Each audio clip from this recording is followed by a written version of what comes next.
Story of Palampur या पालमपुर गांव की कहानी को समझने के बाद भारत अर्थव्यवस्था का एक बहुत ही बड़ा जो एरिया है, बहुत ही बड़ा क्षेत्र कवर हो जाता है। या यूं कहें कि भारत, संपूर्ण भारत के जो क्षेत्रफल है, ओवरऑल संपूर्ण भारत को समझने में बहुत ही सहायता मिलता है और इकोनॉमिक कॉन्सेप्ट का डेवलपमेंट होता है। स्टोरी ऑफ पालमपुर, पालमपुर गांव की कहानी। पालमपुर गांव की कहानी एक हाइपोथेटिकल कहानी है, लेकिन केवल ये एक हाइपोथेटिकल कहानी ही नहीं। जब इसको मगअप किया जाता है और जब इसको पर्सपेक्टिव में इसको बिठा लिया जाता है, पर्सपेक्टिव में जब देख लिया जाता है, तो भारत अर्थव्यवस्था का एक बृहद या कहें कि संपूर्ण भारत का एक खाका इसमें देखने को मिलता है और भारत अर्थव्यवस्था को समझने में मदद मिलता है। या यूं कहें कि भारत अर्थव्यवस्था को एक बहुत ही दिलचस्प अंदाज से और बेहद अंदाज से इसको समझा जा सकता है। यूं तो स्टोरी ऑफ पालमपुर एक हाइपोथेटिकल सिटी है। स्टोरी ऑफ पालमपुर एक हाइपोथेटिकल स्टोरी है, एक काल्पनिक गांव। ऐसा माना जाता है कि यह जो कहानी है उत्तर प्रदेश का जो पश्चिमी एरिया है, वहां पर एक गांव है पालमपुर, और उस गांव से मिलता जुलता इस गांव का अर्थव्यवस्था है। और पालमपुर गांव की अर्थव्यवस्था को समझने के बाद यह पालमपुर गांव की कहानी, यह चैप्टर लगभग संपूर्ण भारतवर्ष की अर्थव्यवस्था में से विशेष करके जो है ग्रामीण परिवेश, ग्रामीण परिदृश्य जैसे कृषि, इस प्रकार के आर्थिक क्रिया के साथ साथ जो गैर आर्थिक क्रियाएं हैं और भारत अर्थव्यवस्था या भारत का जो कंडीशन है उसकी रूपरेखा की खाका इस कहानी के माध्यम से प्रस्तुत होता है।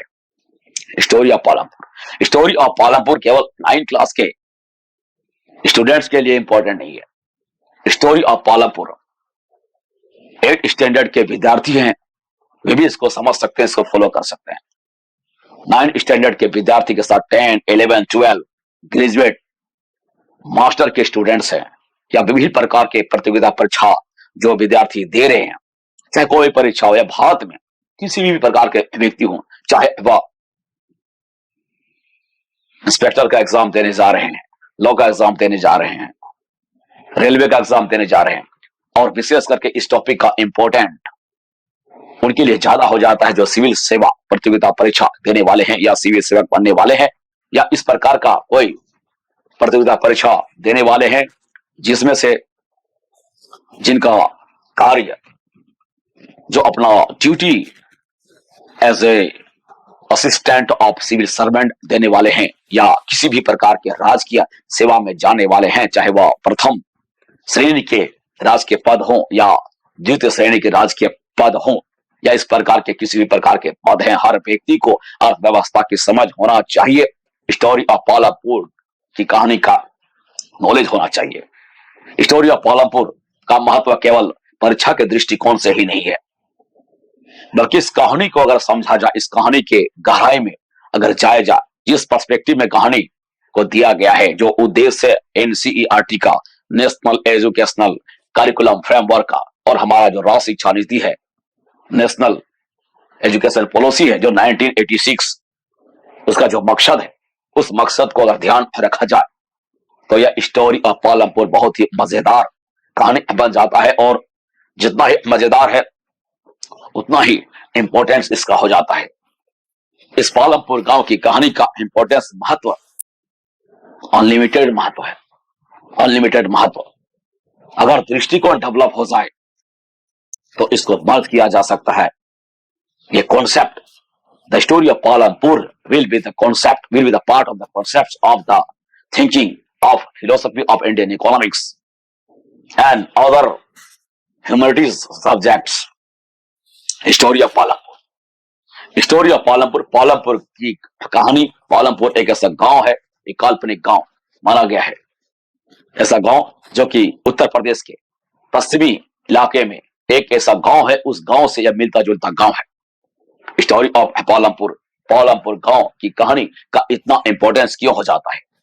इसलिए हो जाता है क्योंकि भारत अर्थव्यवस्था को प्रभावित करने वाला एक जो बहुत ही बड़ा कारक है, विशेष करके ग्रीन रेवोल्यूशन, हरित क्रांति से पहले का जो समय था, वह भारतीय कृषि और अभी भी एक प्रकार से भारत अर्थव्यवस्था एक बहुत ही महत्वपूर्ण टॉपिक है हमारे देश भारत के लिए या भारत अर्थव्यवस्था के लिए. Indian agriculture is one of the sectors of economics. Indian economics and also economics of the world.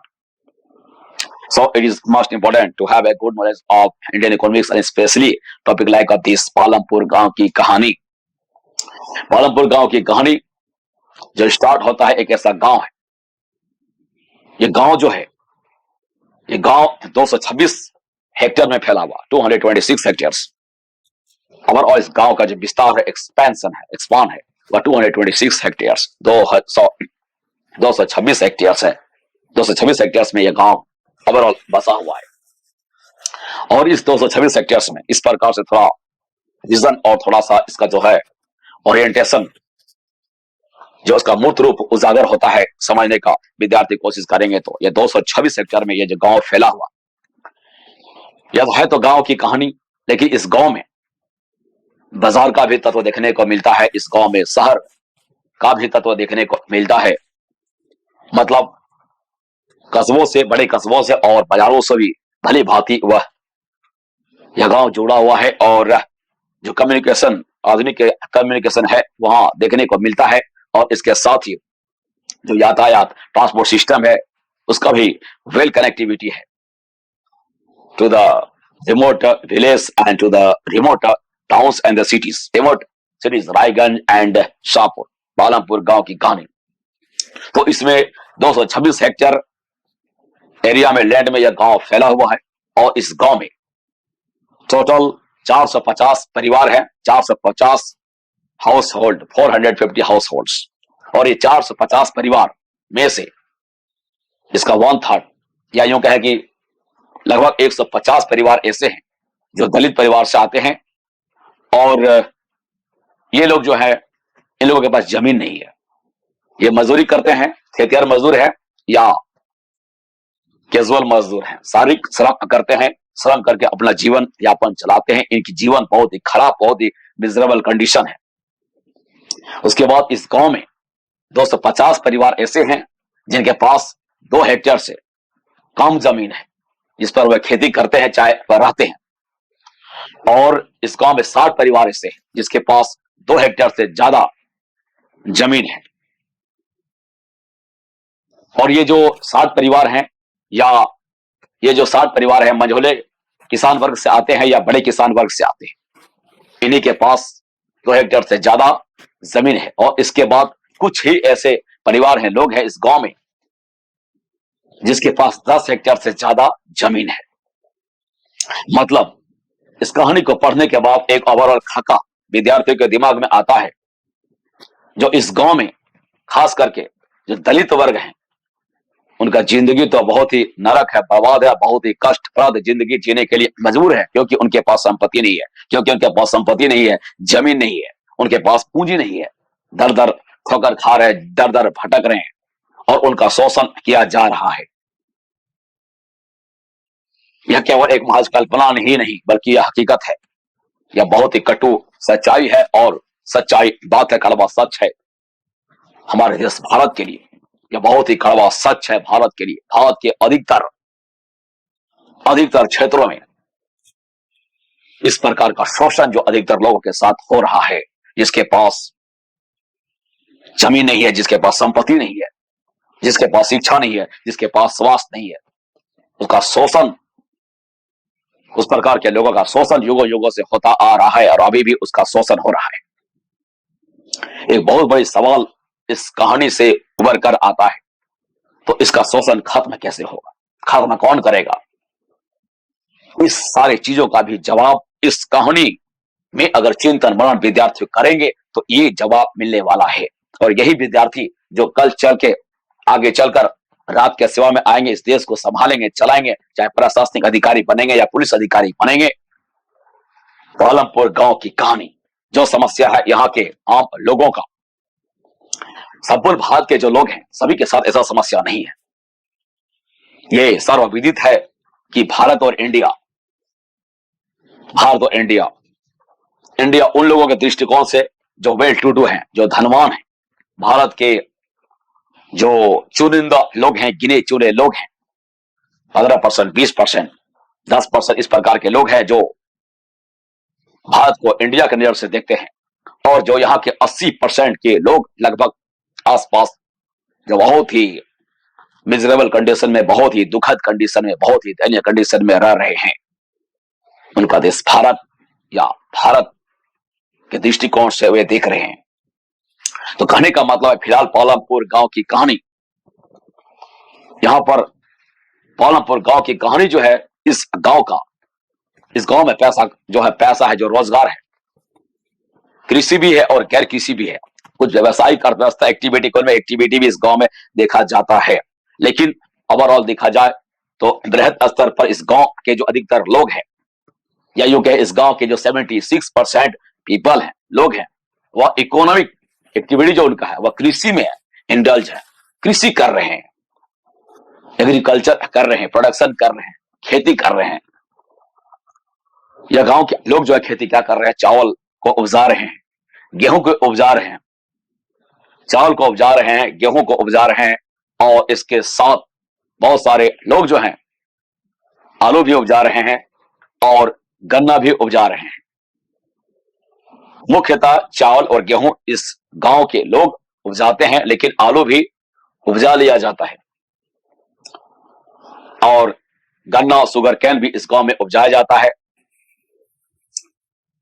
जैसा हम जानते हैं कि ज्वार और बाजरा यह बारिश के मौसम में उपजाए जाने वाला फसल है, जो मुख्यतः इस गांव के जो पशु हैं, मवेशी हैं, चारे के रूप में इस्तेमाल होता है। चारे के रूप में इसकी जड़ पूरा होता है, ज्वार और बाजरा। उसके बाद इस गांव में आलू को भी उपजाया जाता है। अक्टूबर, नवंबर, दिसंबर में पोटैटोज का खेती भी इस गांव में होता है। उसके बाद जो विंटर का सीजन है, ठंडा का मौसम है, वहां पर गेहूं उपजाया जाता है, और लंबा समय तक चलने वाला गन्ना ईख का भी खेती इस गांव में होता है। तो इस प्रकार से कृषि के काम में यह गांव के अधिकतर आदमी लगे हुए। मतलब हम लोग देखते हैं कि जिसके पास जमीन है या ज्यादा जमीन है, वे भी प्रोडक्शन कर रहे, उपजा रहे, खेती कर रहे हैं, और जिसके पास कम है वे भी खेती कर रहे, क्योंकि अर्थव्यवस्था का, धन का, अर्जन का, अर्थव्यवस्था जो आर्थिक जगत का मुख्य जरिया है, कृषि ही है। तो जिसके पास जमीन 2 हेक्टेयर से ज्यादा है,